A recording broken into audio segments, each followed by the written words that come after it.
నిన్న కాకా వెంకటస్వామి 95వ జయంతో 94వ జయంతో ఇది 95వ జయంతి వేడుకలకి ఈయన పోయిండు. ముఖ్యమంత్రి ఏడికి పోయినా కానీ మూసిందని హైడ్రాన్ అయితే బాగా తలుచుకుంటున్నాడు. ఏడికి పోయినా కానీ ఇదే ముచ్చట. నువ్వు ఏ మీటింగ్ కానీ మొన్న డిజిటల్ కార్డుల వ్యవహారానికి పోయి ఆడ కూడా ఇదే మాట్లాడాడు.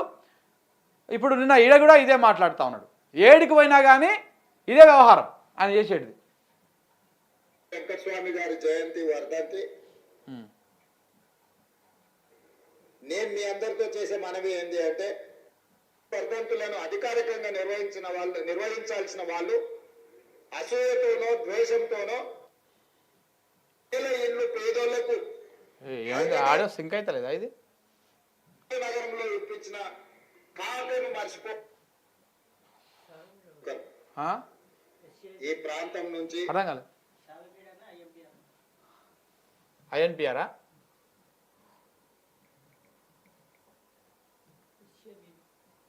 ఎస్ఏ విబినా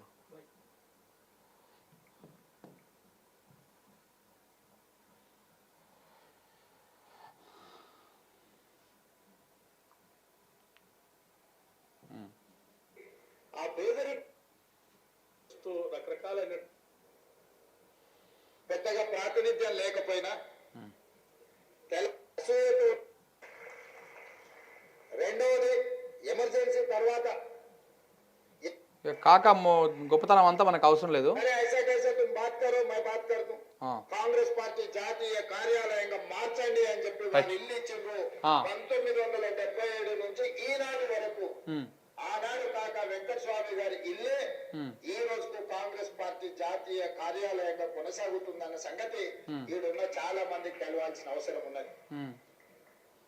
కాకా వెంకటస్వామి గారికి ఇందిరాగాంధీ గారి కుటుంబానికి సన్నిహిత సంబంధాలు, కాంగ్రెస్ విధానాలు సిద్ధాంతాలే కాదు, ఆ కుటుంబం మధ్యలో ఒక బలమైన అనుబంధం ఉన్నది. అందుకే వివేక్ వెంకటస్వామి కాంగ్రెస్ పార్టీ అధ్యక్షుడు వివేక్ వెంకటస్వామి ఈ తెలంగాణ రాష్ట్రంలో ఈ దేశంలో ఎన్ని పార్టీలు ఉన్నాయి అన్ని పార్టీలకు రౌండ్ వేసి వచ్చిండు. అట్లా అంత అనుబంధం ఉంది కాబట్టి ఆయన కొడుకు వివేక్ వెంకటస్వామి టీఆర్ఎస్ పార్టీలకు పోయిండు, బీజేపీ పార్టీలకు పోయిండు, కాంగ్రెస్ పార్టీకి 3 సార్లు వచ్చిండు, టీఆర్ఎస్ పార్టీకి 2 సార్లు పోయిండు, బీజేపీకి 1 సారి పోయిండు. ఇక ఆయన ఓన్ పార్టీ ఏదంటే కేఏ పాల్ పార్టీ, కోదండరాం పార్టీ, ఈ 2 పార్టీలే మిగిలిన తెలంగాణ రాష్ట్రంలో. అన్ని పార్టీలు తిరిగిండు, అన్ని పార్టీలు తిరిగిండు. బీఎస్పీ నుంచి కూడా వాళ్ళ అన్న పోటీ చేసిండు. బెల్లంపల్లిలో 2018లో టికెట్ ఇవ్వకపోతే బీఎస్పీ నుంచి కూడా పోటీ చేసిండు. వాళ్ళు ఓన్ పార్టీ అంటే ఏదో దేశంలో అన్ని పార్టీలు తిరిగి కేఏ పాల్ పార్టీ, కేఏ పాల్ 2 కోదండరాం పార్టీ 2 మాత్రమే ఉన్నాయి. ఈ 2 పార్టీలకు మాత్రమే ఆయన ఓలే. అన్ని పార్టీలు తిరిగిండు. అంత పెద్ద మహానుభావుడు అన్నమాట మన వివేక్ వెంకటస్వామి. ఇక దాని గురించి మీరు వచ్చి ఇంకా గొప్పలు చెప్పడం చెప్పు ఇంకా. మల్లికార్జున్ ఖర్గే గారు వెంకటస్వామి గారి సమకాలికులు. వెంకటస్వామి గారు ఉన్నత స్థాయిలో ఉన్నప్పుడు వారు కర్ణాటక రాష్ట్రంలో కాంగ్రెస్ రాజకీయాలలో మంత్రిగా ఉన్నారు. ఎప్పుడు వారిని కలిసినా, ఎప్పుడు హైదరాబాద్ కు వచ్చినా తప్పకుండా వెంకటస్వామి గారిని గుర్తు చేసుకుంటారు. ఆయన చెప్తారు, अरे मैं हमेशा आता था जो हैदराबाद को, कभी भी आते चिकड़पल्ली जाके उनके घर में मैं खाना खा के वहां से निकल देते. जब मैं गुलबर्गा जाना है तो भी उनके घर पे जाके उनसे मिलकर మీ వాళ్ళ మీ అన్నదమ్ముల నాకు చాలా సంబంధం कैसा है उन्होंने అంటే నేనన్నా ठीक ठाक है साहब मगर विवेक साहब तो अपने साथ में नहीं है बोल के बोला भाई. अरे ऐसे कैसे तुम बात ఆయననా ఈ మహానుభావుడు? ठीक ठाक है साहब मगर विवेक साहब तो अपने साथ में नहीं है बोल के बोला भाई. ఈయన ఎవరు? ఖురేషి ఈయననేనా? ఫయీం ఖురేషి. రేవంత్ రెడ్డి గారి ఏమంటారు బినామీ అంటారు ఆయన. ఈయన ఎవరు? ఈయన కథ ఏంది? ఇవాళ రేవంత్ రెడ్డి వచ్చి ఆడికొచ్చి ఇప్పుడు ఇంకా నిధులు చెప్తా ఉంటాడు. ముంగల్ పోయింటి పోతా ఉంటే ఇన్ని వేల కోట్లు 100ల కోట్లు వీళ్ళు సంపాదించారు వాళ్ళు సంపాదించారని. ఈయన ఆస్తులంతా ఆయన లెక్క ఎంత ఒకసారి తీయండి. ఈ అబ్బాయి ఒక చిన్న జర్నలిస్టు, జీ తెలుగులో పనిచేసినటువంటి ఒక జర్నలిస్టు, జీ 24 గంటల్లో. ఆయన ఇలా కొన్ని వేల కోట్లకు అధిపతి అయిపోయింది. వేల కోట్లకు. ఆయన బంగ్లానే పెద్ద రాజబంగ్లా, మా పెద్ద మహాల్ లెక్క ఉంటుంది. అదంతా ఎవరి ఆస్తులు? మన అన్నగారివే. అన్నగారి ఆస్తులు, త్రిపులారు గారి ఆస్తులు అవన్నీ. ఆయన ఆడ కూర్చుంటే ఒక పొజిషన్ ఇచ్చి కూర్చోబెచ్చాడు మంచిగా. చూడు ఇంకా చెప్పిగా.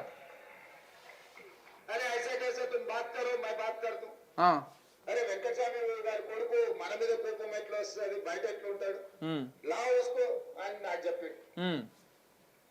అప్పుడు నేను ఆ మైక్ పట్టుకుంటా వివేకానంద సరోజ కన్వయ్ కలిసి వంశీని కలిసి అయ్యా ఈ కాంగ్రెస్ పార్టీ మీ కుటుంబం మీద కోపం వస్తే బయటకు పోవద్దు, మీరు ఈ కుటుంబంలో ఉండాలి. కాంగ్రెస్ పార్టీ మల్లికార్జున ఖర్గే గారు నాకు చెప్పారు, మీతో మాట్లాడి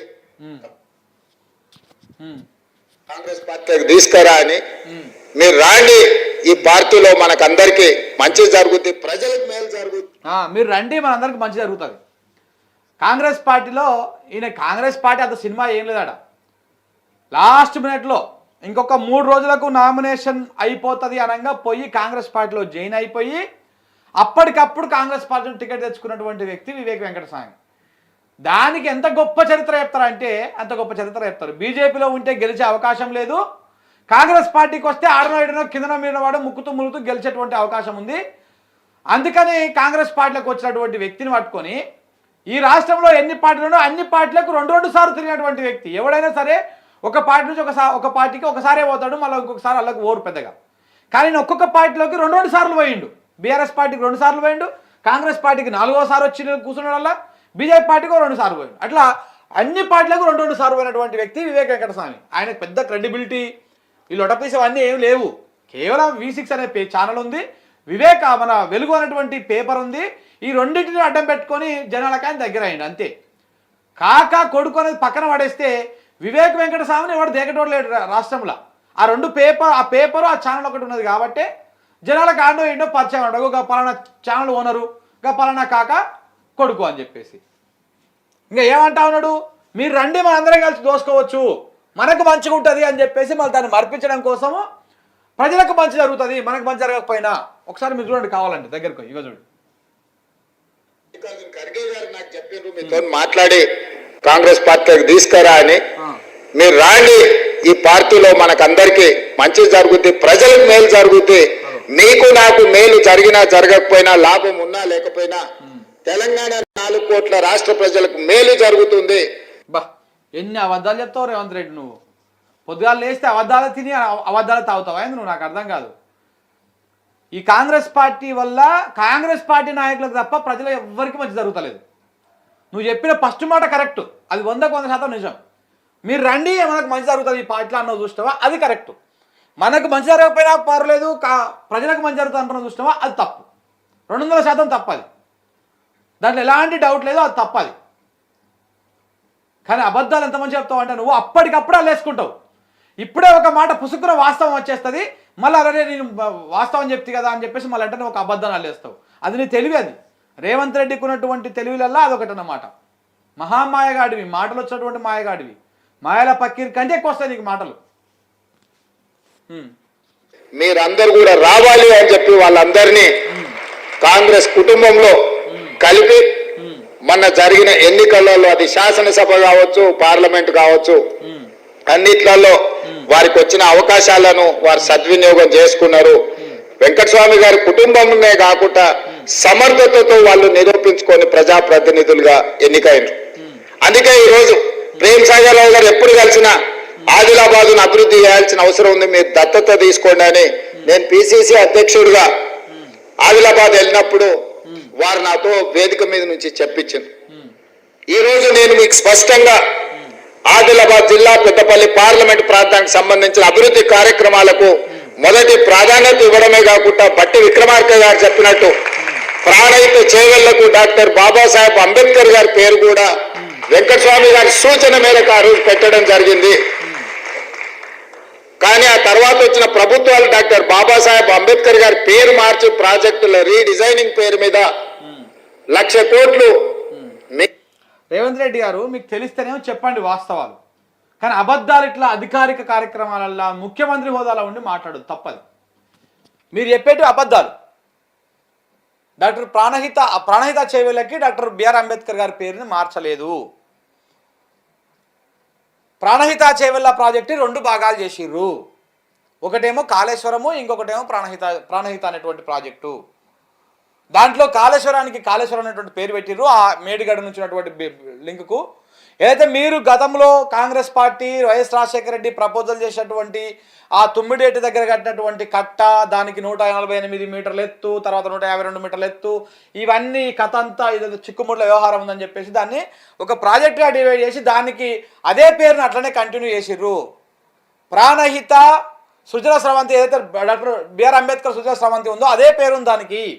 ఇప్పటికీ అట్లనే ఉన్నది. ఆదిలాబాదు, ఆసిఫాబాదు, మంచిర్యాల జిల్లాలకు నీళ్ళు ఇవ్వడం కోసం ఆ ప్రాజెక్ట్ అలాగనే ఉన్నది. ఉమ్మడి ఆదిలాబాద్ జిల్లాకు నీళ్ళు ఇవ్వడం కోసం. తెలియకపోతే తెలుసుకోండి. కానీ ఇట్లా మీరు ముఖ్యమంత్రి హోదాలో ఉండి అబద్ధాలు మాట్లాడితే అది సిగ్గు అనిపిస్తుంది. తెలిసిన వాళ్ళు మాత్రం 100% సిగ్గుపడతారు. తెలియని ప్రజలేమో తప్పుగా అర్థం చేసుకుంటారు. ప్రజలు తప్పుగా అర్థం చేసుకునేటువంటి అవకాశం ఉంటుంది. ఇట్లా అబద్ధాలు చెప్పడం ఎందుకండి? వాస్తవాలు రావా నోట్లోకి వెళ్ళి? కొద్దిగా లేచిన కాడ నుంచి నైట్ పండుకున్నాక మొత్తం అబద్ధాలేనా?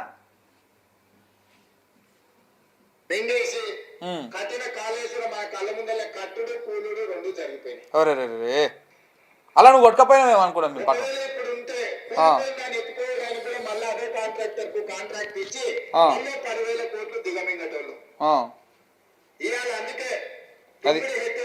ఏదైతే ప్రాణహిత చేవల్ల మొదట్లో డిజైన్ చేసిందో తప్పకుండా ప్రాజెక్టును నిర్మాణం చేయడమే కాకుండా ఆదిలాబాద్ జిల్లాకు నీళ్లు ఇచ్చే బాధ్యత కాంగ్రెస్ పార్టీ తీసుకుంటుంది. డాక్టర్ వైఎస్ ఇదంతా ఎందుకు? మాకు 50,000 కోట్లు 20,000 కోట్లు కావాలి తింటందుకు, దొబ్బి తింటందుకు. అందుకే ప్రాణహితను మళ్ళీ మేము స్టార్ట్ చేస్తాము అని చెప్పు. అప్పట్లో ఆ ప్రాజెక్ట్ స్టార్ట్ చేసినప్పుడు 18,000 కోట్లు అంటే స్టార్ట్ చేసారు. దాని ఎండ్ అయిన నాటికి 40,000 కోట్లకు తీసుకొచ్చారు. ఒక్క తచ్చడి మట్టి తీయాలి అప్పటిదానికల్లా. డిపిఆర్ అయ్యే నాటికి, ఫైనల్ అయ్యే నాటికి 40,000 కోట్లు చేసారు. అలా అప్పటికల్లా 6,000 కోట్లు మింగిరు ఈ కాంగ్రెస్ వాళ్ళు. ఇప్పుడు మళ్ళీ మింగుతందుకు మళ్ళీ ఒక ప్రాజెక్ట్ కావాలి. ఇప్పుడు మూసి అదే 150,000 కోట్ల ప్రాజెక్టు మూసిని మింగుతందుకు రెడీగా కూర్చున్నాడు. ఇప్పుడు మూసి పేరు మీద 150,000 కోట్లు మింగుతాడు. నాకు తెలిసి అటు ఇటుగా ఓ 10-15,000 కోట్లేమో మూసి నిర్వాసితులకు వాడతాడు. ఓ 10-15,000 కోట్లతోటి మమ్మ అనిపించేస్తాడు, ఏదో నీళ్లు కడిగినట్టు చేసి. చివరికి 1,00,000 కోట్ల రూపాయలని రాబర్ట్ వాద్రా, ఆయన అందరు కలిసి వాటాలు వేసుకొని మింగేటువంటి అవకాశాలు అద్భుతంగా కనపడతా ఉన్నాయి. దాంట్లో ఎలాంటి డౌట్ లేదు. రాజశేఖర రెడ్డి గారు జలయజ్ఞంలో భాగంగా ప్రారంభించిన ప్రాణహిత చేవెళ్ళ ఆ రోజు వెంకటస్వామి గారి ఆలోచన, వారు ప్రభుత్వాన్ని ఇంతకుముందు బట్టి విక్రమార్క గారు చెప్పినట్టు వారు ఎంతో ఆలోచన చేసి ఆదిలాబాద్ కు మేలు జరగాలని ఆ కార్యక్రమం కోసం వారు పట్టుబట్టారు. ఈ రోజు ఆ కార్యక్రమాలను కొనసాగించాల్సిన బాధ్యత మన అందరి మీద ఉన్నది. కాబట్టి ఈ రోజు మిత్రులారా, పొన్నం ప్రభాకర్ గారు నేను కూడా ఆ కుటుంబ సభ్యుల్లో ఒకరిని అన్నాడు. అట్లాగినా అన్నామంటే మంత్రి పదవి మరి ఆ కుటుంబానికి ఇచ్చినట్టే అయిపోయింది అనాల్సి వస్తుంది. సో మొత్తానికి పొన్నం మంత్రి పదవికి ఎసరు పెట్టాడు అనమాట మన రేవంత్ రెడ్డి గారు. పొన్నం ఊకే మాట్లాడుతూ ఉంటాడు, ఏది పడుతుంది. ఇక పొన్నం మంత్రి పదవికి ఎసరు పెట్టాడు. ఆయన వీకేసి ఈయనకి ఇస్తాడంట. ఎవరికి? వివేక్ వెంకట స్వామికి ఇస్తాడంట. మరి పొన్నం ఏమి ఇస్తాడు సంచులు, ఈయన అయితే ఇస్తాడు. ఉన్న పొలంగా ఇప్పుడు పంపు 100 అంటే 100 పంపించేస్తాడు. అన్ని పైసలు ఉన్నాయి ఆయన దగ్గర. చెప్పు.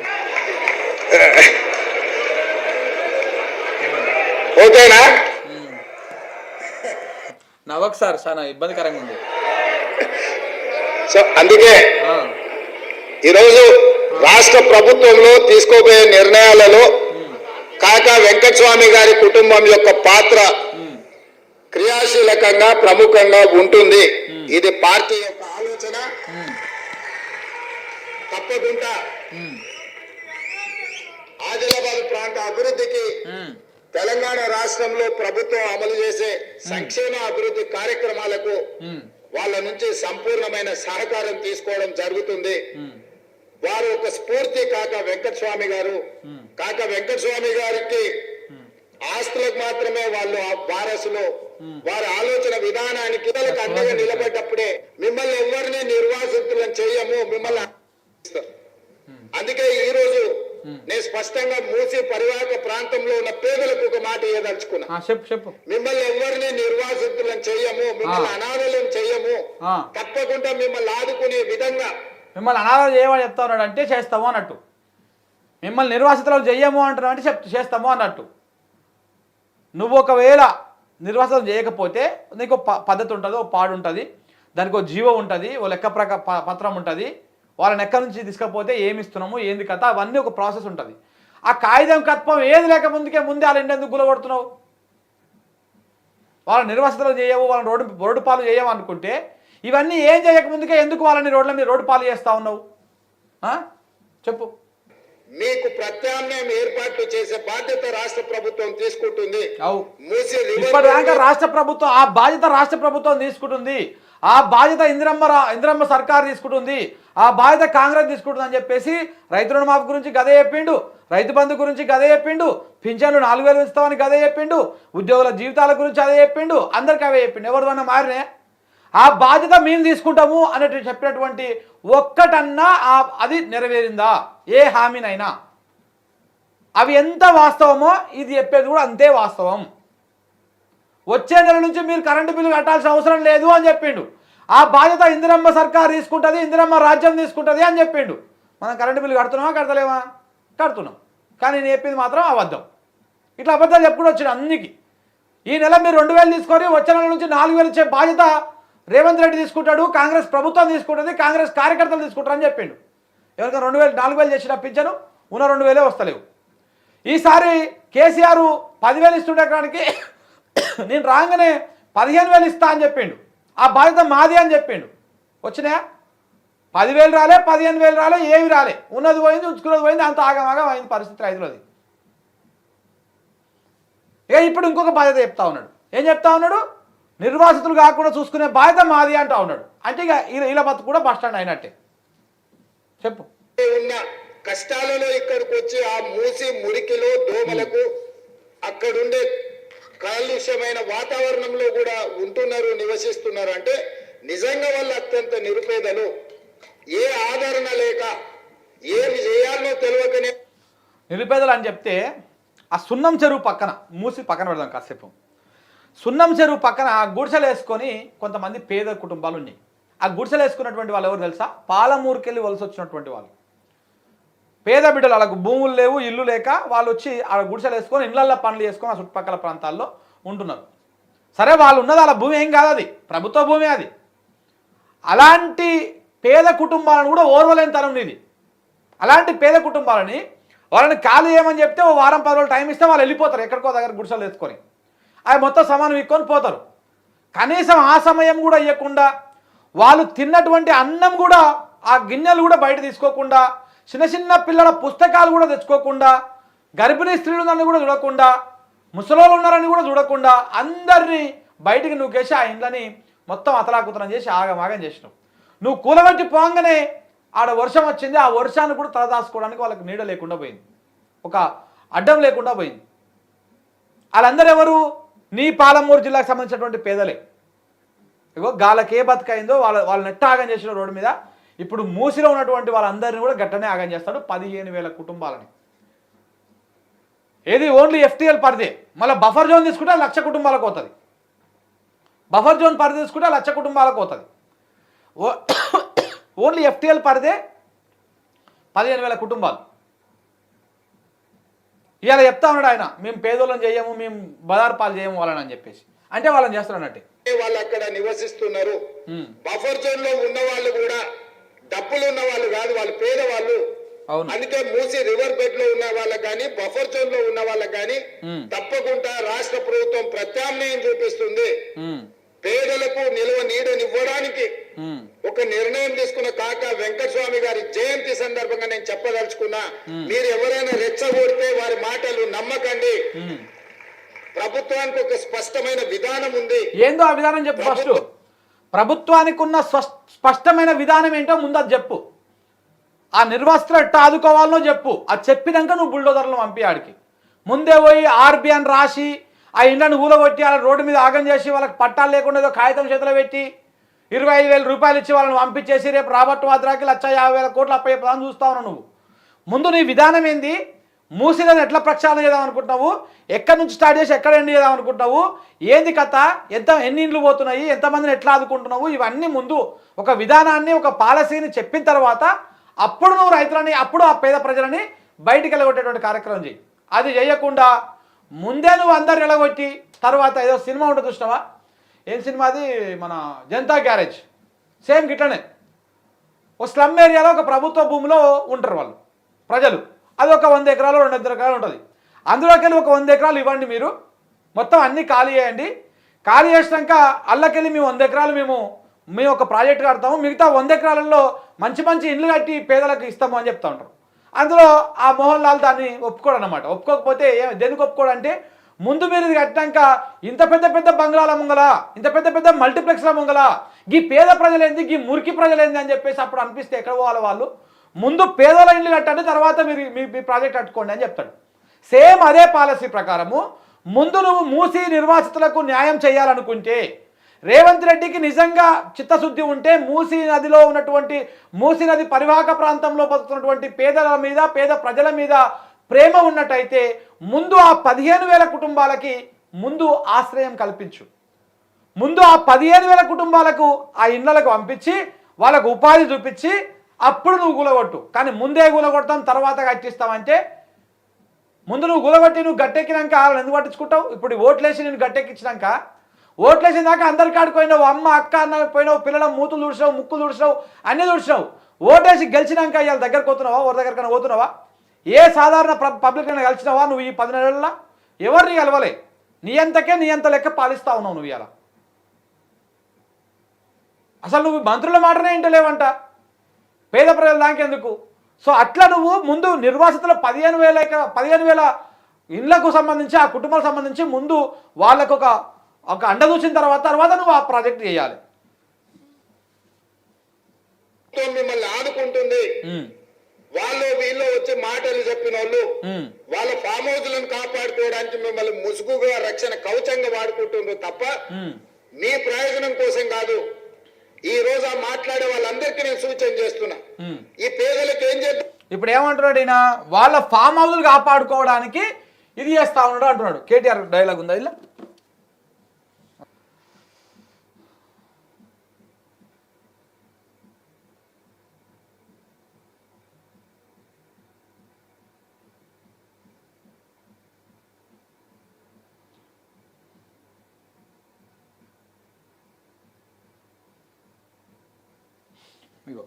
కేటీఆర్ ఏమంటా ఉన్నాడు అంటే, ఇక చూడు ఒకసారి విను. రేవంత్ రెడ్డి దయచేసి నేను ఒకటే ఒక విజ్ఞప్తి ముఖ్యమంత్రి గారికి చేసి, రేవంత్ రెడ్డి నీ కళ్ళు చల్లబడతాయి అనుకుంటే, మా దగ్గర ఉన్న బిల్డింగ్లకు వాటికో వీటికో కులగొట్టినాకైనా నువ్వు శాంతిస్తావు అనుకుంటే బరాబర్ కులగొట్టు.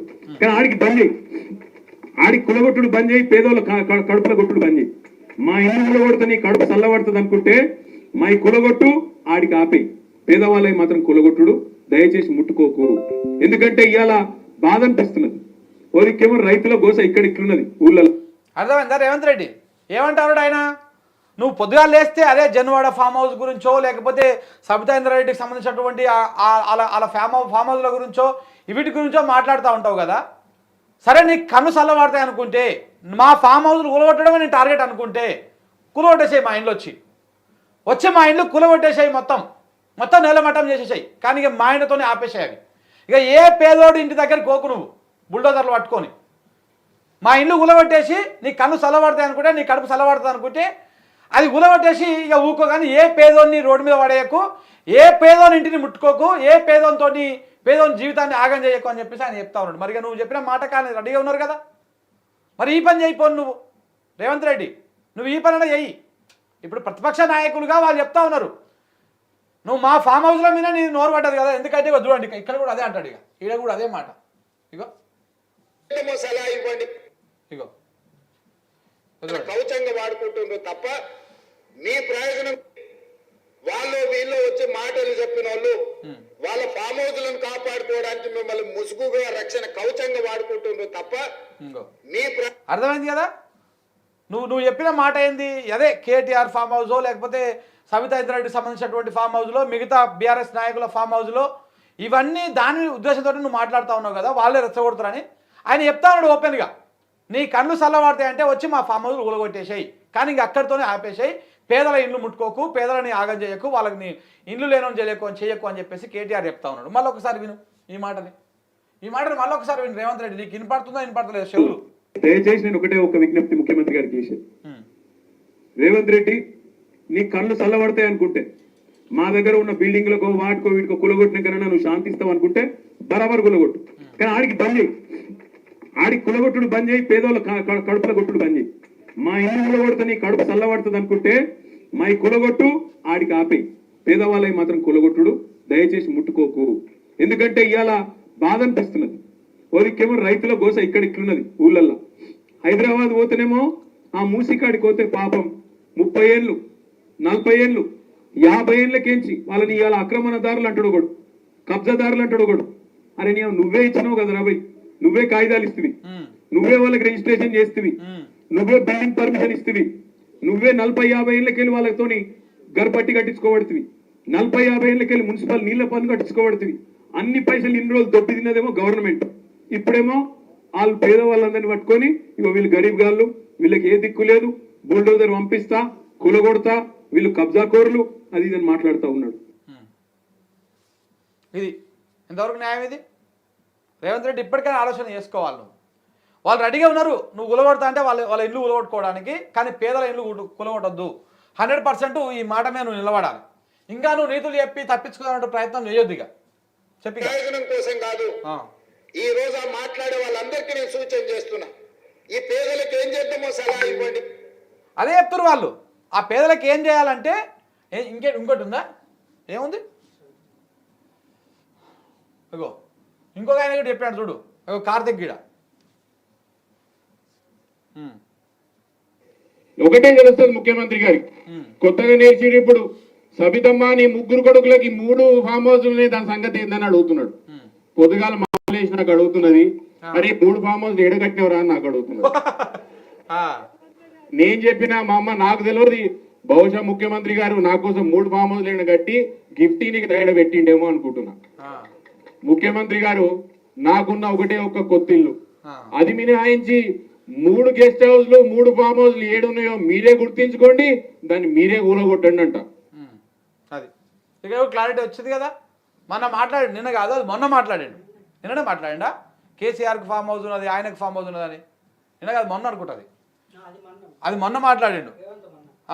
సో కాబట్టి ఇక అది కూడా క్లారిటీ వచ్చేసింది. ఆయన కూడా మరి నాకు ఆ ఫామ్ హౌస్లు కూడా లేవు, నువ్వు 3 ఉన్నాయని చెప్పినావు మొన్న. ఏదది మన డిజిటల్ కార్డులకు సంబంధించిన దాంట్లో మాట్లాడాడు. చెప్పిగా ఇల్లు ఇద్దామా, ప్రత్యామ్నాయంగా డబ్బులు ఇద్దామా, ప్రత్యామ్నాయంగా వాళ్ళకి ఏమైనా స్థలాలు ఇళ్ళ పట్టాలు ఇద్దామా? కాదు, మరి ముందు చేయాల్సింది అదే కదా. ముందు నువ్వు ప్రభుత్వంగా ఏం చేయాలి, ఏమి ఇద్దాము, ఎట్లా ఇద్దాము, ఒక పాలసీ ఏంది, దాని డిపిఆర్ ఏంది, అసలు ప్రాజెక్ట్ ఏంది, అది ఎన్ని వేల కోట్ల ప్రాజెక్టు, నిజంగానే 1,50,000 కోట్ల ప్రాజెక్టా, అది ఎవరికి ఇస్తున్నాము, దాని కథ ఏంది, కార్ఖానం ఏంది, ఒక పాలసీ తయారు చేయాల్సింది ముఖ్యమంత్రి ప్రభుత్వమా లేకపోతే ప్రతిపక్షాలా? ఎందుకు మీకు షేమ్ అనిపిస్తలేదు? ఫీల్ కావాలి కదా మీరు. అరే నేను చేయాల్సిన పని వాళ్ళు ఏమంటారు, వాళ్ళు చేస్తలేరని అంటున్నది. నీకు ఇట్లా అబద్ధాలు ఆడొచ్చు అని చెప్పేసి మీకు అనిపించాలి కదా. అట్లా అనిపించకుండా మీరు వచ్చి మీరెందుకు చేయలేదు, మీరెందుకు అది లేదని చెప్పేసి మాట్లాడతారేంది? చెప్పు. ఇంకా లేదు, హైదరాబాద్ నగరంలో చాలా ప్రభుత్వ జాగాలు ఉన్నాయి, అక్కడ వీళ్ళకి ఏం ప్రత్యామ్నాయం ఉన్నాయా? ఇంకా మన తమ్ముళ్ళు అన్నలు మింగంగా ఇంకా మిగిలినాయా ఇంకా ప్రభుత్వ జాగాలు?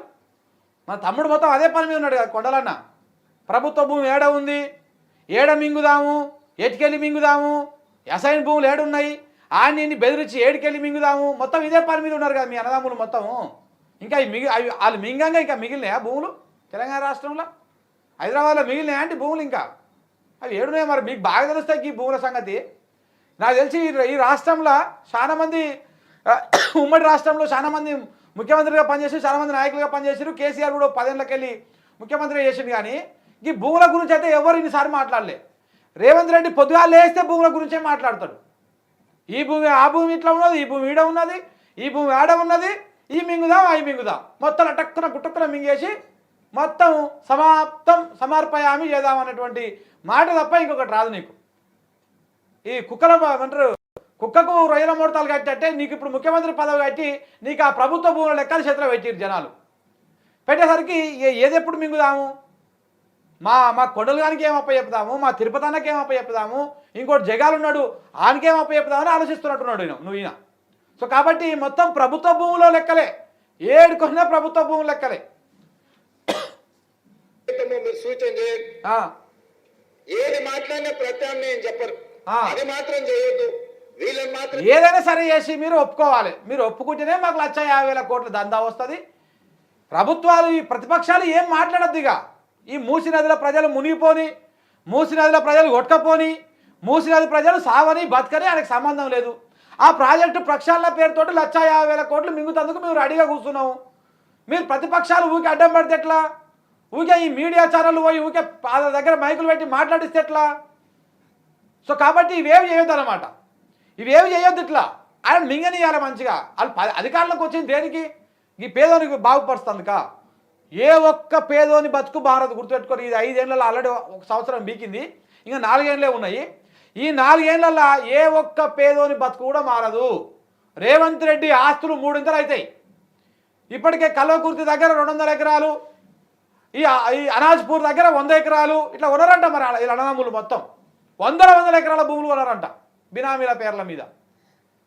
మన ఇదే కొండారెడ్డి పెళ్లికి నేను పోతే ఆడ పెద్ద మనిషి చెప్పిండు ఆయన గుడికాడ 200 ఎకరాలు ఉన్నాయంటే నే ఆడ కలకుర్తి దగ్గర కొట్రగేట్ దగ్గర అంట. మరి ఎడికెళ్ళి కొన్నట్టు మరి పైసలు ఎట్లా వచ్చినాయి అవన్నీ? మీ తాతలు మీ ముత్తాతలు సంపాదించి పెట్టిన ఆస్తి అది అంతే ఏమన్నా చెప్పు. గదిలేదు, ఎక్కడున్నది అక్కడనే ఉండాలి, ఎట్లున్నది అట్లనే ఉండాలి. చెరువులు అంతే. మరి ఎట్లుండే అట్లనే ఉంటే నీకు పైసలు ఎట్టు వస్తాయి? ఈ పాపం ఈ ప్రతిపక్షాల పొలకు కూడా అర్థమైతే లేదు. వీళ్ళని ఏం చేయకపోతే వాళ్ళ పైసలు సంపాదించుకుంటారండి. ఇప్పుడు మూసీ నది పేరు మీద 1,00,000 కోట్లు దొబ్బాలి, 1,50,000 కోట్ల ప్రాజెక్ట్ అని చెప్పాలి, 1,00,000 కోట్లు దొబ్బాలి. అది వాళ్ళ ప్రయత్నం చేస్తూ ఉంటే మీరు చేయనిస్తలేరు, వాళ్ళని మింగనిస్తలేరు. చేయనియాలి కదా. ఆ పేద ప్రజలు ఏమైపోతే మనకేంది, ఎక్కడ పోతే మనకేంది? చేయనియాలి, మింగనియాలి. ఇంకా మీకు నాలాలు మూసి ఇవన్నీ మూసుకపోతే నీళ్ళు ఎక్కడికి పోతాయి? అవు ఆ నీళ్ళు ఇప్పుడు అందుకే ఏం చేయాలి? ఫస్ట్ రెడ్డి కుంటలో ఉన్న నీ ఇంటిని కూలగొట్టాలి. నీ FTL దుర్గం చెరువు FTLలో ఉన్నటువంటి నీ అన్న తిరుపతి రెడ్డి ఇల్లుని కూలగొట్టాలి. ముందు అవి కూలగొట్టాక వీడికి వచ్చి ఇట్లా పత్తిత్తు ముచ్చట్లు చెప్పాలి. కాటన్ సీడు ఆ ముచ్చట్లు చెప్పాలి. మీదేమో మంచిగా మీదేమో మంచిదేమో మంగళవారం, మనదేమో సోమవారం. ఇప్పుడు మీ విషయానికి వచ్చేసరికి ఏమో రేపు ఎల్లుండి అందరూ స్టే తెచ్చుకున్నారు, అయిపోయింది. ఇప్పుడు జనం మీదేమో మిమ్మల్ని నిర్వాసితులను చేయము, కూలగొట్టొచ్చుగా మీ అన్నయ్యలు కూడా. ఎందుకో స్టే ఆర్డర్ తెచ్చుకున్నావు, కూలగొట్టొచ్చు కదా. ఏమైంది? వెనుకపోతుంది అదో ఏం ఒత్తుకుంటుంది.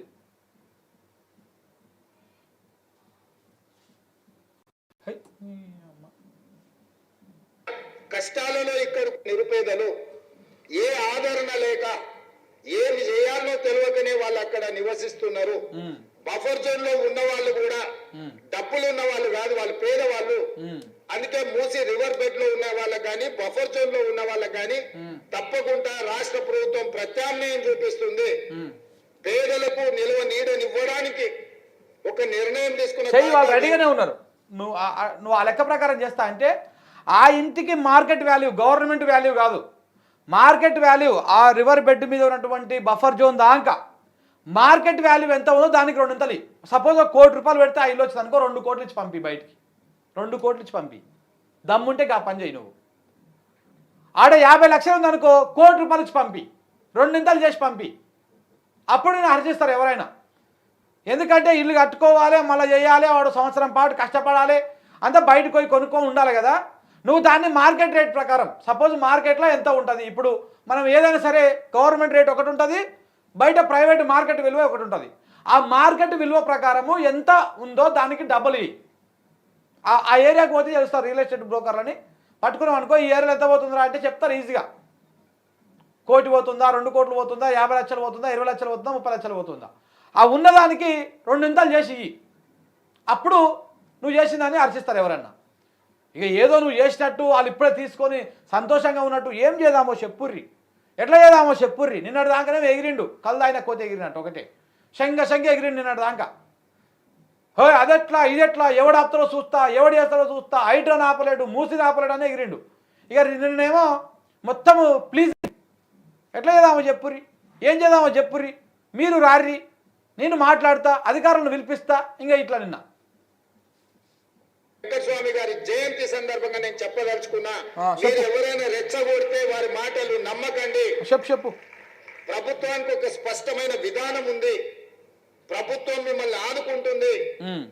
వాళ్ళు వీళ్ళు వచ్చి మాటలు చెప్పిన వాళ్ళు వాళ్ళ ఫామ్ హౌస్లను కాపాడుకోవడానికి మిమ్మల్ని ముసుగుగా రక్షణ కవచంగా వాడుకుంటుండ్రు తప్ప మీ ప్రయోజనం కోసం కాదు. ఈ రోజు ఆ మాట్లాడే వాళ్ళందరికీ నేను సూచన చేస్తున్నా. హైదరాబాద్ నగరంలో చాలా ఇవన్నీ మూసుకపోతే నీళ్లు ఎక్కడికి పోతాయి? ఆ నీళ్లే ఇప్పుడొచ్చే బుల్డోజర్ కాదు, నీళ్ళు వచ్చే ఆ నీళ్లే బుల్డోజర్ గా మారి మనల్ని ముప్పెట కమ్మేసినప్పుడు ఈ నగరమే మాయమైపోతుంది. 1908లో నిజాం నవాబు ఉన్నప్పుడు వచ్చిన ఉప్పెన వేలాది మంది ప్రాణాలను బలి తీసుకున్నది. అందుకే ఆ రోజుల్లో మోక్షగుండం విశ్వేశ్వరయ్య ఒక గొప్ప ఇంజనీర్ గా పెట్టి అనంతగిరి కొండల్లో నుంచి బయలుదేరిన మూసా ఈసా నదులను ఒడిసి పట్టి ఉస్మాన్ సాగర్ హిమాయత్ సాగర్ ప్రాజెక్టులు కట్టి హైదరాబాద్ నగరాన్ని గొలుసు కట్టు చెరువులుగా నిర్మించి ఈ హైదరాబాద్ నగరాన్ని కమ్మేస్తున్న వరదల్ని నీటి ప్రమాదాలను 100 సంవత్సరాల క్రితమే నిజాం గుర్తించి వాటిని నిర్మించింది. తద్వారా హైదరాబాద్ అంత మంచి మరి ప్రాజెక్టులను అంత మంచి మూసినదిని మురికి కూపంగా మార్చింది ఎవరు? ఇదే రేవంత్ రెడ్డి పార్టీ అయినటువంటి కాంగ్రెస్ పార్టీ కాదు. నువ్వు ఆయన కాంగ్రెస్ పార్టీలో ఉండకూడవచ్చు, నువ్వు ఆయన బీజేపీలో టీఆర్ఎస్ పార్టీలో టీడీపీలో ఉండొచ్చు. నువ్వు ఇలా ఏ కాంగ్రెస్ పార్టీలో ఉన్నావో అదే కాంగ్రెస్ పార్టీ మూసిని మురికి కూపంగా మార్చింది.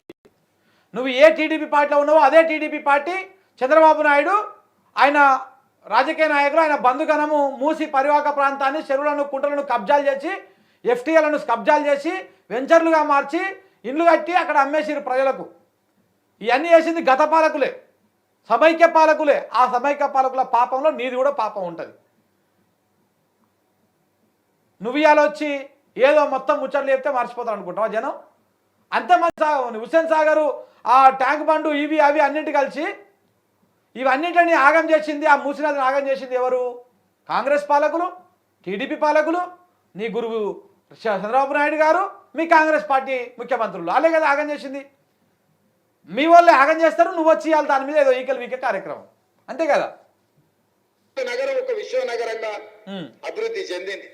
మరి ఇవాళ అట్లాంటి విశ్వనగరంలో చెరువులు, కుంటలు, నాలాలు మూసి మొత్తం మూసుకుపోయి కొంతమంది ధనవంతులు ఆక్రమించుకొని కొంతమంది పేదవాళ్ళు ఆక్రమించుకొని మూసుకొని పోతే మన బతుకులు పూర్తిగా ఆగమైపోతాయి.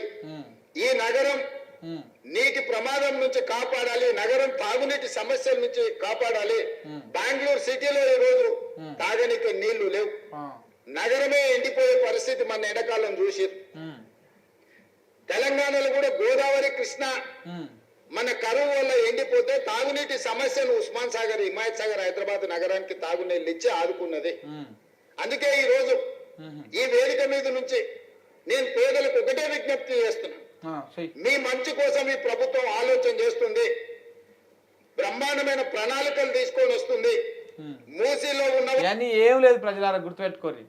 రాబట్టు వాద్రాకి 1,50,000 కోట్ల ప్రాజెక్ట్ అప్పచెప్పి దోసుకొని తినడానికి ప్రణాళికలు రెడీ చేస్తున్నారు. ఇవన్నీ ఉత్తి ముచ్చట్లు. ఇవన్నీ మనం ఇంత కాంగ్రెస్ పార్టీ 10 నెలలకు వెళ్ళి చెప్పినవన్నీ మోసం చేసుకుంటూ వచ్చినాక మళ్ళీ అయినా చెప్పే మాటలు నమ్మితే ఇక మనకంటే అమాయకుడు, మనకంటే తెలివి తక్కువ ఎవడు ఉండడు నాకు తెలిసి ప్రజలల్లో.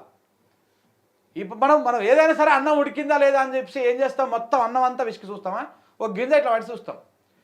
మనకు ఈ 5 సంవత్సరాల కాంగ్రెస్ పాలన ఎట్లా ఉంటుందో ఈ 10 నెలల పాలన చూస్తే అర్థం కావట్లేదు మనకు. ఏమన్నా ఒక్క కార్యక్రమం చేసిండా? అవి ఎంత సక్రమంగా అవి ఎంత చక్కగా చేసిండో ఇగో ఇప్పుడు ఈయన మూసినది ప్రాజెక్టు చెప్పేటువంటి కళ్ళబొల్లి ముచ్చట్లు కూడా గట్టనే ఉంటాయి రేపటి నాడు. ఇవన్నీ ఉట్టివే డొల్లా. ఇప్పుడు గట్టెక్కడం కోసము మేము మీ దగ్గరకు వచ్చి ఏదో చెప్పేటువంటి ప్రయత్నం. రాజకీయ నాయకులు అబద్ధాలు ఆడతారని విన్నాం కానీ ఇక ఈయన చూపి సరిపోతుంది. మొత్తం పొద్దుగాలు లేస్తే అబద్ధాలు, ఇగో ఇదే మూతి, ఇదే ముక్కు, ఇదే నోరు, ఇవి పెట్టుకొని పొద్దుగాలు లేస్తే సాయంత్రం దాకా అన్ని అబద్ధాలే మాట్లాడుతూ ఉంటాడు. వాళ్ళు ఎవరు ఆందోళన చెందాల్సిన అవసరం లేదు. చెరువుల్లో, ఎఫ్టీఎల్లో, బఫర్ జోన్ లో ఉన్న వాళ్ళు మిమ్మల్ని ఏ రకంగా ఆదుకోవాలనో ప్రభుత్వానికి సూచన చేయండి. ఈ రోజు మీ దగ్గరకు వచ్చి కలిసి మీ సానుభూతి పొందాలను, లేకపోతే మిమ్మల్ని అడ్డం పెట్టుకొని వాళ్ళ ఆస్తులను కాపాడుకోవాలనుకుంటున్న వాళ్ళ కుట్రలను మీరు ఆలోచన చేయండి. వాళ్ళని కూర్చోబెట్టి అడగండి. నేను ప్రభుత్వ అధికారులను అక్కడికి పంపిస్తా. అక్కడ ఉన్న ఇండ్లున్న వాళ్ళను, ఇండ్లు కోల్పోతున్న వాళ్ళను, మూసి రివర్ బెడ్ లో ఉన్న వాళ్ళను, మూసి బఫర్ జోన్ లో ఉన్న వాళ్లకు మీరే అధికారులను కూర్చోబెట్టి ఏ నష్టపరిహారం సూచన చేయండి. అదే తీర్మానం అసెంబ్లీలో చేద్దాం. మీరు ఖాళీ కాళేశ్వరం మింగడానికి 1,00,000 కోట్లు మీ ఒక్క కుటుంబం మింగింది కదా. అబ్బా ఈ మూసీలో ఉన్న వాళ్ళందరిని ఆదుకుంటే కూడా 10,000 కోట్లు కావు. ఓకే 10,000 కోట్లు పేదలకు. మూసీలో ఉన్నటువంటి అందరిని ఆదుకుంటే కూడా 10,000 కోట్లు కావు అంటున్నాడు. ఏమన్నాడు? గతంలో చెప్పేది ఏంది? 15,000 కుటుంబాలు ఉన్నాయి ఇక్కడ అని చెప్పిండు. 10,000 కోట్లు కావు అని చెప్పిండు. నిర్వాసితులకు 10,000 కోట్లు కావు అంటే నేను చెప్పిన 5 లెక్క. గతంలో మూసీ ప్రక్షాళన కోసం గత ప్రభుత్వము 16,000 కోట్ల బడ్జెట్ పెట్టింది. ఆ 16,000 కోట్ల బడ్జెట్ ముందుకు సాగలేదు, వెనకకు పోలేదు, అది అక్కడనే అయిపోయింది. ఇప్పుడు ఈయన ఏం చెప్తా ఉన్నాడు? 10,000 కోట్లతోటి నిర్వాసితులందరికీ వాళ్ళకు పునరావాసాలు, ఇండ్లు కల్పిస్తాము, రకరకాలు చేస్తాము అంటున్నాడు. 10,000 కోట్లు పక్కన పెట్టు. మహా అయితే గత ప్రభుత్వం 16,000 కోట్లు పెట్టింది కదా, ఈయన ఇంకా ఎక్కువ ప్రక్షాళన చేస్తాడేమో. వాళ్ళు ఒక్కసారి కడితే 2 సార్లు కడుతాడేమో నీళ్ళని. ఆయన ఇప్పుడు మనం ఏదైనా ఒకసారి కడితే కొంచెం నీట్గా అవుతుంది, 2 సార్లు కడితే ఇంకొంచెం నీట్గా అవుతుంది. సో అట్లా 2-3 సార్లు కడిగినా కానీ 50,000 కోట్లు 40,000 కోట్ల కంటే ఎక్కువ కాదు. ఇవి ఒక 10,000 కోట్లు, ఒక 40,000 కోట్లు. మరి ఇంకా 1,00,000 కోట్లు మింగుతావా నువ్వు? 1,50,000 కోట్ల ప్రాజెక్టుల 10,000 కోట్లేమో నిర్వాసితులకు అవుతాయి, 40,000 కోట్లేమో నువ్వు ఎంత అద్భుతంగా కడినా 40,000 కోట్ల కంటే మించి కావు. 1,50,000 కోట్లలో 50,000 కోట్లు పోతే ఇంకా 1,00,000 కోట్లు ఎవడు మింగుతాడు? రేవంత్ రెడ్డి మింగుతాడా? రాబర్ట్ వాద్రా మింగుతాడా? మీ ఇద్దరిని నడిపిస్తున్నటువంటి రాహుల్ గాంధీ మింగుతాడు ఆ పైసలన్నీ? లేకపోతే ఈ మూసినది ప్రాజెక్టును ఎవరి కట్టబెట్టడం కోసము ఏ కార్యక్రమం చేస్తూ ఉన్నారు? ఇవన్నీ కూడా చెప్పాల్సినటువంటి అవసరం ఉన్నది. కోసం ఖర్చు పెట్టడానికి ప్రభుత్వానికి మన దరిద్రం ఉందా? స్పష్టంగా ఏమంటాడు? 10,000 కోట్లు ఖర్చు పెట్టలేనా నేను? రాష్ట్ర ప్రభుత్వం అంత గొడ్డు పోయిందా? దరిద్రంలో ఉందా? మొన్నటి స్పీచ్లోనేమో మొత్తం రాష్ట్రం అంతా ఆగమైపోయింది, మొత్తం అప్లపాలు అయిపోయింది, 7,00,000 కోట్లు అప్పు చేసిపోయింది కేసీఆర్, మొత్తం ఆగమాగం చేసిపోయింది అని చెప్పేసి మొన్న మాట్లాడిండు. ఒకటే రేవంత్ రెడ్డి 2 అబద్ధాలు, 2 మాటలు అన్నమాట. ఒకటే తలకాయ ఇన్ని అబద్ధాలు మాట్లాడుతూ ఉంటుంది. ఆ రోజేమో అప్పు చేసిపోయింది మాట్లాడిండు, ఇవాళనేమో గొడ్డు పోయిందా? పశలేవా మన దగ్గర? 10,000 కోట్లు ఇవ్వలేమా? ఇవాళ మాట్లాడుతూ ఉన్నాడు. బీజేపీ నాయకులకు సూచన చేస్తున్నా, చెయ్యి. ముఖ్యంగా ఈటల రాజేందర్ గారికి, కేటీ రామారావు గారికి, హరీష్ రావు గారికి నేను సూచన చేస్తున్నా, మీరు ముగ్గురు రాండి సెక్రటేరియట్. నేను మా ఉప ముఖ్యమంత్రి గారు కూర్చుంటాం. అధికారులు ఎందుకు అవసరం నీది? నువ్వు రాదు వాళ్ళ దగ్గరికి? గాలి ఎందుకు రావాలి నీ దగ్గరికి? ఇప్పుడు 1,50,000 కోట్లు మింగుతందుకు నువ్వు అడిగి కూర్చున్నావు, నోరు తెలుసుకొని గటక్కుని దొరకంగానే మింగుదామని. నువ్వు వాళ్ళ దగ్గరికి నువ్వు పోయి రారి నేను మింగాలి, ఈ 5 ఏళ్ళలో నాకు ఆల్రెడీ 1 సంవత్సరం అయిపోయింది, ఇంకా 4 ఏళ్ళే ఉంది, 4 ఏళ్ళలో నేను 1,00,000 కోట్లు మింగాలి, మీరు రండి తొందరగా రండి, ఇక్కడ కూర్చుందామని చెప్పేసి కూర్చోబెట్టి వాళ్ళు నొప్పి, ప్రజలు నొప్పి, ప్రజల దగ్గరికి కూర్చో. కేసీఆర్, కేటీఆర్, హరీష్ రావు కాదు ఒప్పుకోవాల్సింది, ప్రజలు ఒప్పుకోవాలి.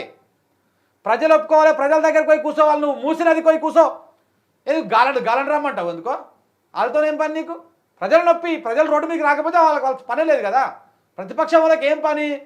ప్రజలు ఆందోళన చేస్తే ఆ ఆందోళన చేస్తూ మద్దతు ఇవ్వడం ప్రతిపక్షం పని, వాళ్ళ పక్షాన కొట్లాడడం ప్రతిపక్షం పని. అసలు సమస్య ప్రజల దగ్గర ఉన్నప్పుడు ప్రజల దగ్గరికి పోయి కూర్చొని ఆ ప్రజలతోనే కూర్చొని మాట్లాడి, అదే చేయకుండా నువ్వు రా కేటీఆర్, నువ్వు రా హరీష్ రావు, నువ్వు రా ఇటు గాలిని పిలుస్తావు ఎందుకు? వాళ్ళ భూములు పోతున్నాయా? వాళ్ళవి పోతున్నాయా? ఏమన్నా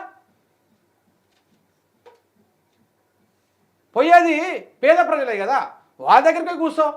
ఎందుకంటే మూసినది కాడికి పోతే ఇప్పుడు ఏం లేదు, ఈ మూతి వాళ్ళ తట్టు కొడతారు జనం, చెప్పులు తీసుకొని కోడుగులు తీసుకొని చేస్తారు. అందుకనే ఇప్పుడు ఇక నువ్వు రా అని చెప్పేసి వాళ్ళ మీద పెట్టి మొత్తం డైవర్ట్ చేద్దామని చూస్తా ఉన్నావు ప్రయత్నం. అందరినీ పిలిపిస్తాం, ప్రణాళికలన్నీ ప్రజలకు చూపిద్దాం, ప్రజల్ని ఎట్లా ఆదుకుందాం, ఎట్లా బాగు చేద్దామో చెప్పండి. ప్రత్యామ్నాయంగా వాళ్ళకి మంచి ఇల్లు కట్టిద్దామా, లేకపోతే నష్టపరిహారం ఇద్దామా, వాళ్ళు బాగా పనిచేసుకోవడానికి ఉపాధి కల్పిద్దామా, వాళ్ళ పిల్లలు చదువుకోవడానికి మంచి పాఠశాలలు నిర్మిద్దామా, వాళ్ళ ప్రత్యామ్నాయం ఏం చేద్దామో చెప్పండి. లేదు అంటే ఇట్లనే వదిలేసి మూసేద్దాం, అది కూడా చెప్పండి. నువ్వు ఒక్కడే దిగిపడ్డావు ఆకాశంలోకి వెళ్ళి, నువ్వు దిగిపడ్డావు. నీ బాధ అంతా ఏదంటే నాది ఒక మార్క్ ఉండాలి అయిపోయేసరికి. నేను మూసిని కట్టోని కావాలి, మింగినోని కావాలి. ఇట్లా పైసలకు పైసలు వస్తాయి, ఈ మూసిన ఓడి చేసిండ్రా అంటే రేవంత్ రెడ్డి చేసిపోయాడని పేరు కావాలి నీకు. అవి ఇప్పుడు మింగితే అలా 1,00,000 కోట్లు మింగుతావు ఎట్లాగో, దాంట్లో ఎలాంటి డౌట్ లేదు. 1,00,000 కోట్లు మింగడము, ఇటు పేరు రావాలి, ఈ 2 కావాలి. నేను ఏదో ఒకటి చేయాలి, నా మార్కు ఉండాలి. ఇది నీ ప్రయత్నం. నీకు అంత ఉరుకులాట, అంత ఉబులాట దేనికున్నది? 2 నుంచి లేనటువంటి ప్రేమ చెప్పింగా. కుంటలు పోయి, నాలాలు పోయి, మూసి కూడా పోయిందంటే అబ్బాబ్బాబ్బా, రేపు అనంతగిరి కొండల్లో నుంచి వచ్చే ఈ వరదను, ఈ ఉప్పెనను ఏ రకంగా హైదరాబాద్ నగరం భరిస్తుందో చెప్పండి. ఇవాళ ఎక్కడైనా 1,200-1,400 ఫీట్లు బోర్ వేయకుంటే ఎక్కడన్నా నీళ్లు వస్తున్నాయా? మరి హైదరాబాద్ నగరం మొత్తం కాంక్రీట్ జంగులు అయిపోయింది. మరి పడిపోయి నగరం మొత్తం దెబ్బతిని ఇవాళ మూసీలో హైదరాబాద్ మురికి మొత్తం నిండి ఈ మురికి మొత్తం నల్గొండ ప్రజలకు విషవాయువులుగా విషంగా మారి ఆ నల్గొండ ప్రజల విషాన్ని దిగమింగుకొని బతుకుతున్నారు.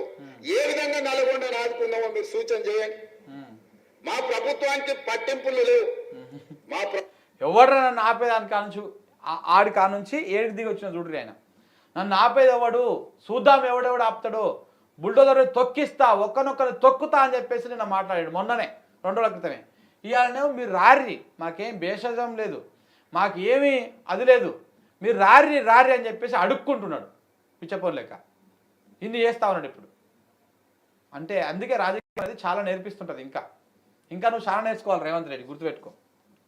ప్రభుత్వానికి ఎవరి మీద కోపం లేదు. మా ప్రభుత్వం ప్రజలకు మేలు చేయాలన్న ఆలోచన తప్ప ఇంకో విధానమే లేదు.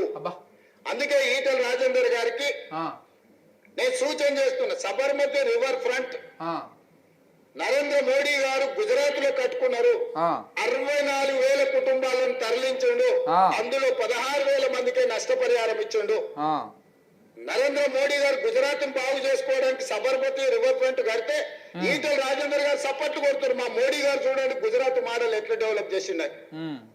మరి అదే సబర్మతి రివర్ ఫ్రంట్ అట్లాంటిదే మూసీ రివర్ ఫ్రంట్ హైదరాబాద్ లో కట్టుకుంటే రాజేందర్కి వచ్చిన కష్టమైంది, దుఃఖమైంది నాకు అర్థం కాలే.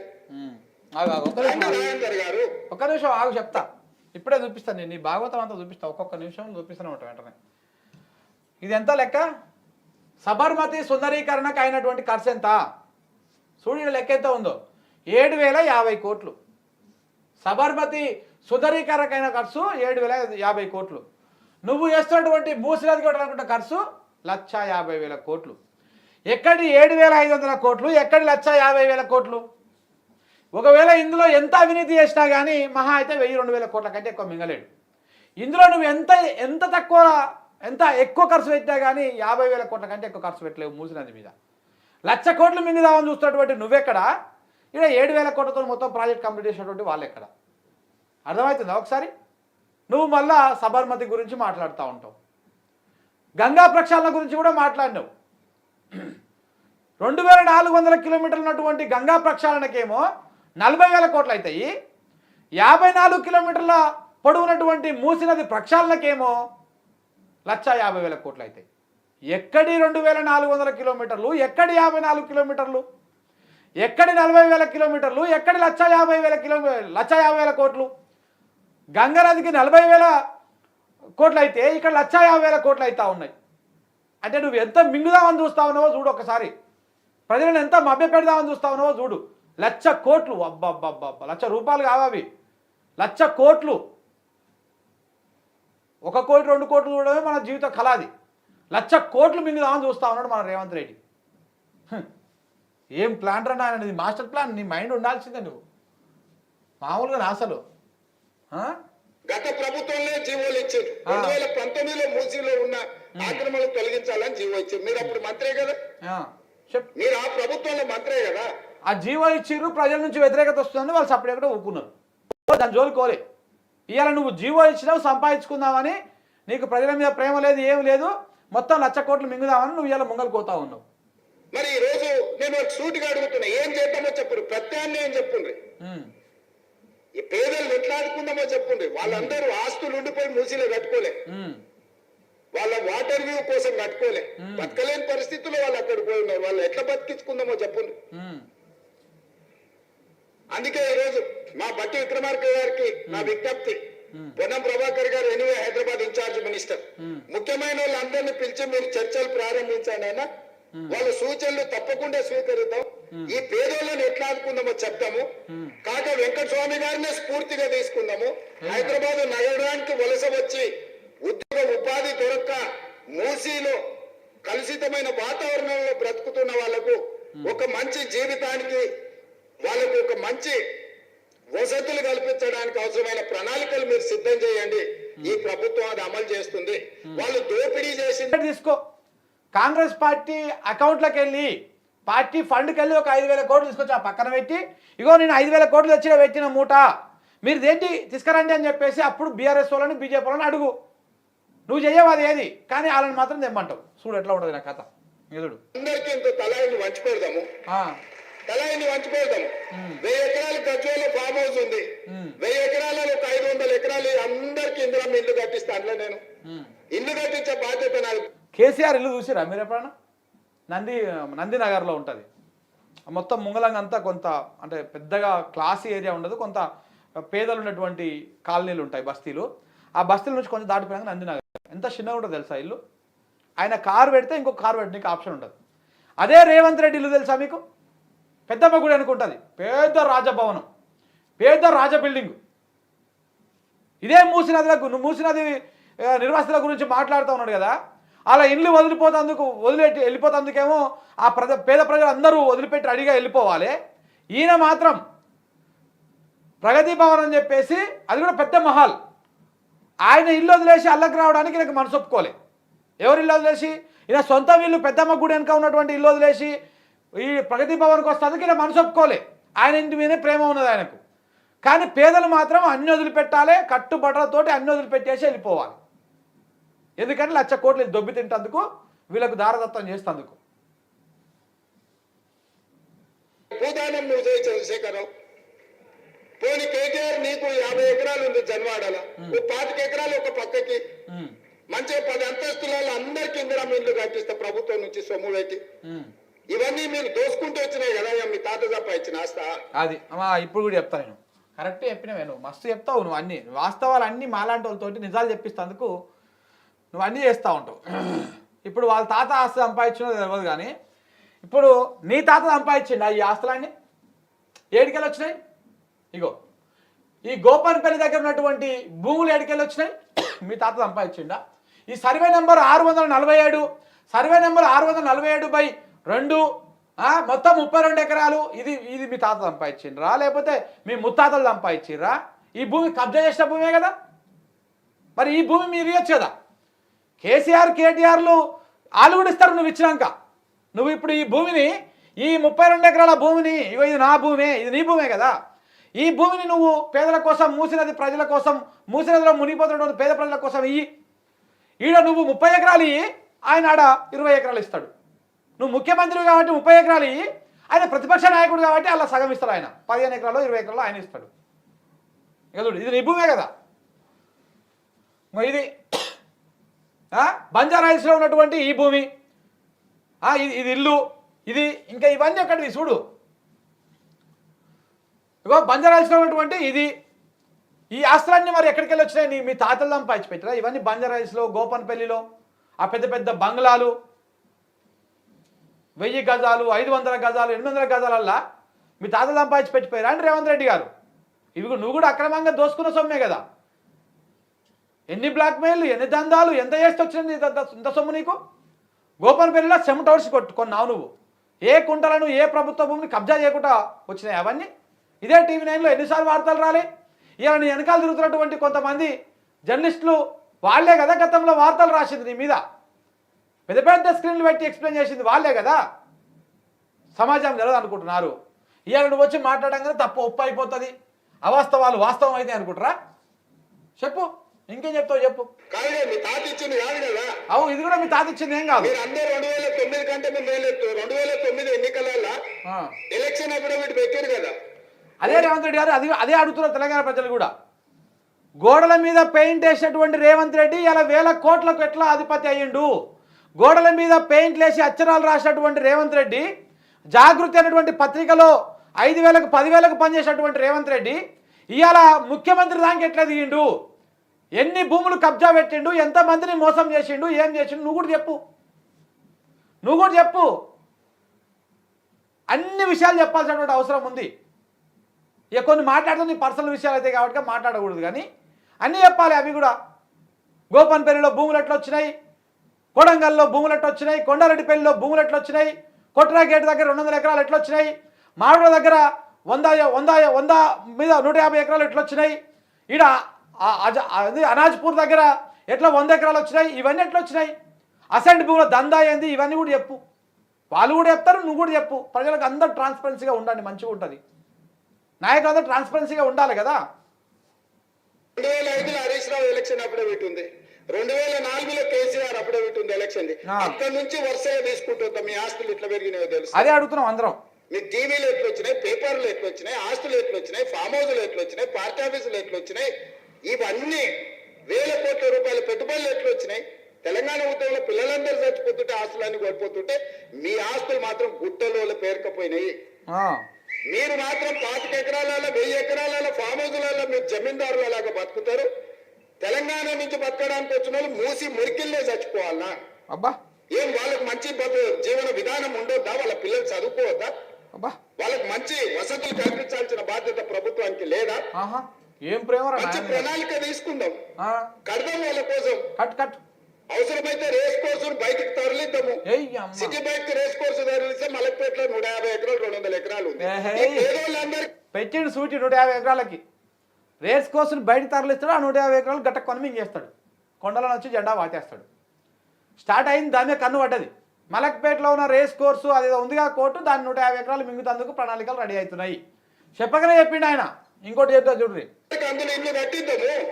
ఆ ఇల్లు కట్టడం కట్టాడు ఉట్టినే. అది పేరు ఇప్పుడు చెప్తా ఉన్నాడు. దాన్ని ఎందుకు గుర్తు చేసిండు 150 ఎకరాలు అంటే, రేపో మాపో ఆ 150 ఎకరాలు మింగుతందుకు ఒక ప్రణాళిక రెడీ చేస్తాడు. ప్రణాళిక రెడీ చేస్తాడు ఆ 150 కోట్లు ఆ 150 ఎకరాలు మింగుతందుకు. అంబర్పేటలో ఉన్న పోలీస్ అకాడమీని ఊరు బయటకు తరలిద్దాము. ఏంది అమ్మ. ఆడెంత? 200 ఎకరాలు ఉంది అంబర్పేట. ఓహో, 350 ఎకరాలు. మలకపేటలో 150 ఎకరాలు, అంబర్పేటలో ఉన్నటువంటి 200 ఎకరాలు పోలీస్ అకాడమీ. ఆడ పోలీస్ అకాడమీ భూమిని మింగుతందుకు స్వాహ.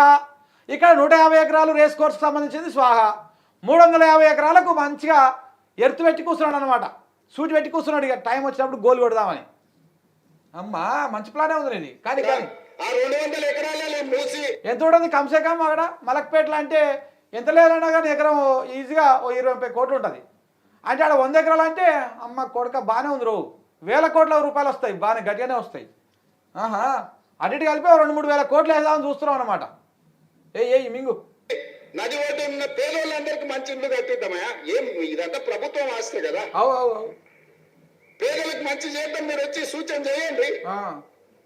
దాని మీద ఒక కమిటీ తెలివి చూసిర్రా? కేసీఆర్ని 500 ఎకరాలు ఇవ్వమంటున్నాడు, కేటీఆర్ని 25 ఎకరాలు ఇవ్వమంటున్నాడు, అంటే 25 ఎకరాలు ఇవ్వమంటున్నాడు. ఇంకా మిగతా రాజేందర్ని 25,000 కోట్లు తీసుకురా అంటున్నాడు. ఆయన తేమంటున్నాడు. ఈయన ప్రభుత్వ భూమి లెక్క చెప్తున్నాడు. ప్రభుత్వ భూమి అంటే మీ తాత జాగిరా, లేకపోతే కొండలరెడ్డిలో ఉన్నటువంటి మీ బంధువుల జాగిరా, లేకపోతే ఏందన్నట్టు? ఇప్పుడు వాళ్ళందరూ కేటీఆర్, కేసీఆర్, హరీష్ రావు, ఈటల రాజేందర్, మిగతా పార్టీలలో ఉన్నటువంటి వాళ్ళ లెక్కలు చెప్పినప్పుడు నువ్వు కూడా మరి నా పెద్దమ్మ కూడా అనుకున్న నా ఇంటి లెక్క, నీ ఇంటి లెక్క, కొండారెడ్డిపల్లి లెక్క, బినామీల పేర్ల మీద ఉన్న లెక్క, పక్కనే కూర్చున్నటువంటి ఏం పేరు ఆయన పేరు, ఫహీం ఖురేషి లెక్క, ఈ లెక్కలన్నీ తీస్తే అయిపోతుంది కదా. మూసీ బాధ్యులను ఊగా బంగారం ఇల్లు కట్టి కూర్చోబెట్టచ్చు. ఈ ఫహీం ఖురేషి ఆస్తి సగం అమ్మితే, ఒక 10% అమ్మినా కానీ కళ్ళు మూసుకొని ఆ మూసీ బాధితులు అందరికీ పెద్ద పెద్ద విల్లాలు కట్టియచ్చు. అంత డబ్బులు వస్తాయి.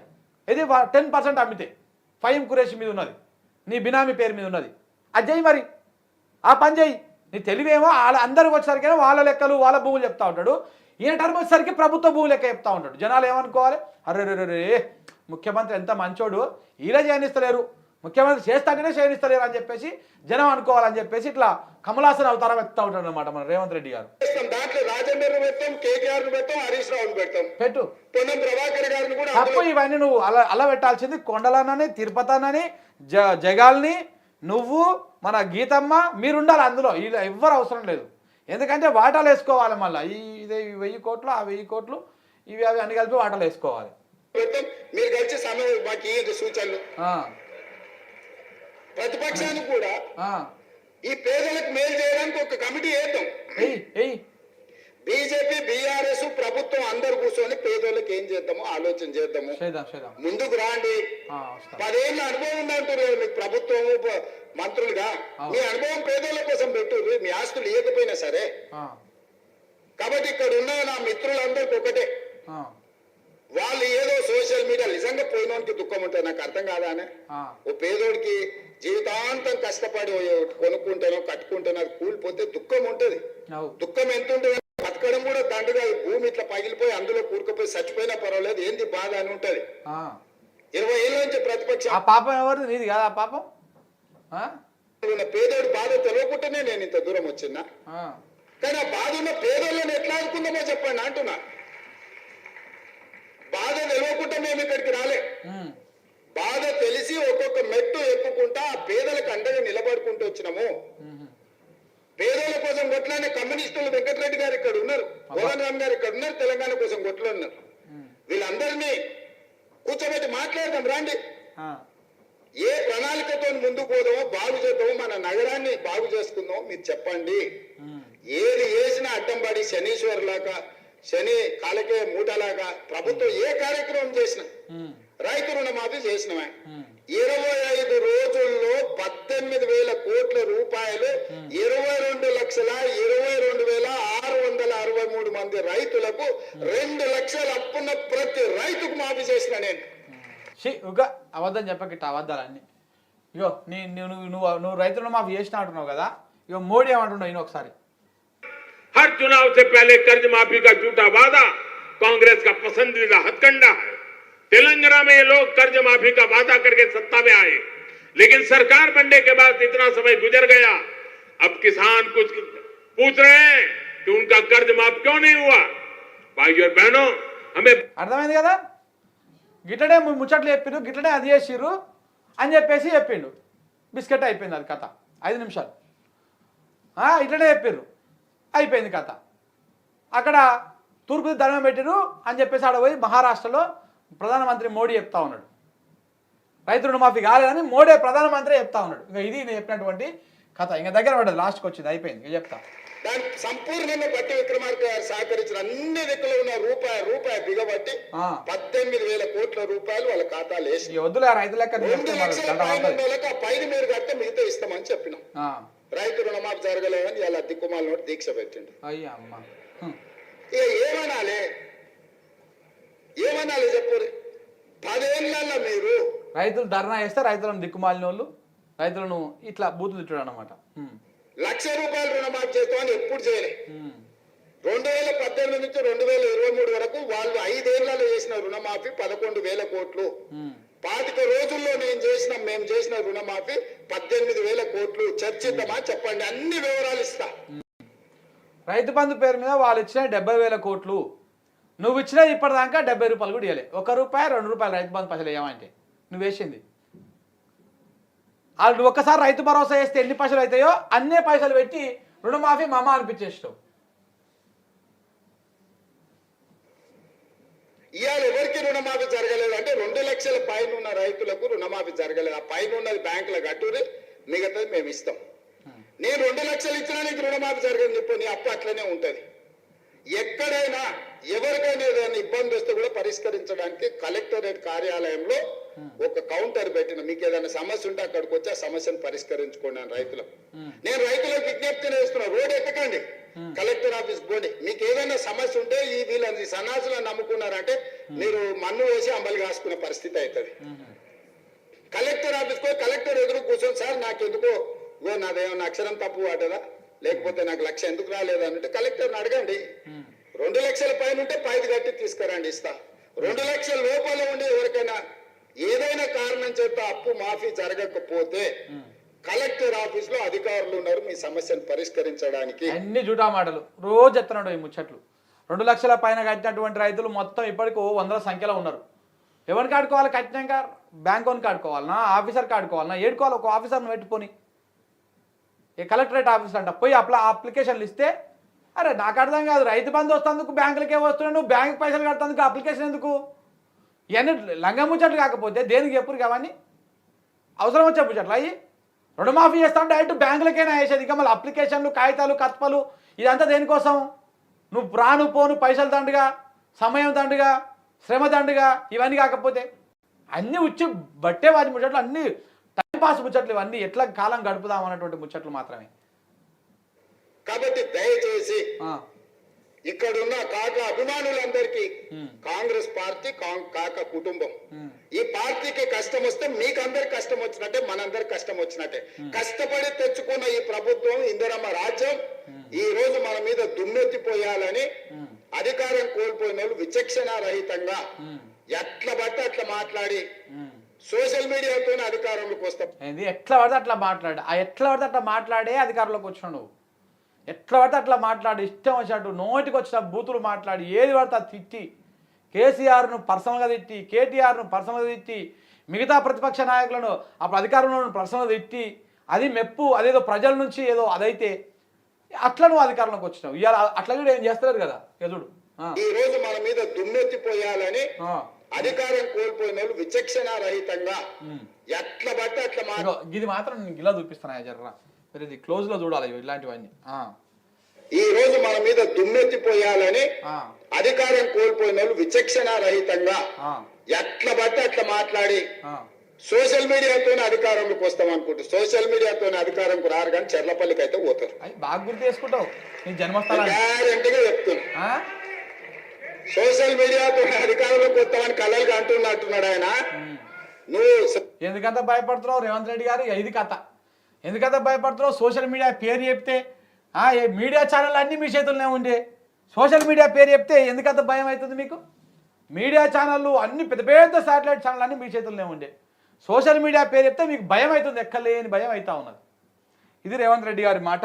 సో కాబట్టి ఏదేమైనా 100% 100% ఇందులో ఎలాంటి డౌట్ లేదు. రేవంత్ రెడ్డికి భయం పట్టుకున్నది. ఫస్ట్ రైతుల భయం పట్టుకున్నది, మూసినది బాధితుల భయం పట్టుకున్నది, సోషల్ మీడియా భయం పట్టుకున్నది. ఆయన సోషల్ మీడియా గురించి చెప్తున్నాడు కదా, పరిపాలన అంతా గాలికి వదిలేసిండు. సోషల్ మీడియా చూసుకుంటూ కూర్చున్నాడు, ట్విట్టర్ చూసుకుంటూ కూర్చున్నాడు ఆయన. అంతకు మించి ఇంకొకటి ఏం లేదు. Thank you very much.